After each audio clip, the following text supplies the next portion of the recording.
So ఇక్కడ చూసినట్లయితే మొత్తం డిమాలిష్ అయిపోయిందనమాట.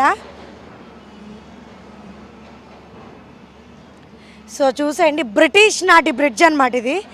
ఎన్నో వందల ఏళ్ల క్రితం కట్టిన బ్రిడ్జ్ ఇది.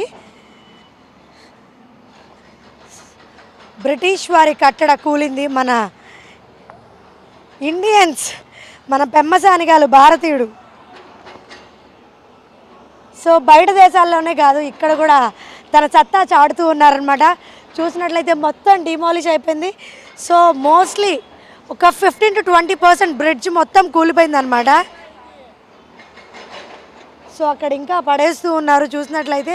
కాకపోతే ఇక్కడ షాప్స్ వాళ్ళే కొంచెం ఇబ్బందిగా ఫీల్ అవుతూ ఉన్నారు. వాళ్ళకి షాప్స్ జరగట్లేదనో, లేదంటే ఈ బండ్లు అటు ఇటు తిరగడం వల్ల ట్రాఫిక్ వల్ల ఇబ్బంది అనో, లేకపోతే రోడ్ ఎక్స్టెన్షన్స్ కొంచెం పెంచితే బాగున్ను అన్న ఆలోచన కానివ్వండి, ఇలా చాలా ఉన్నాయి.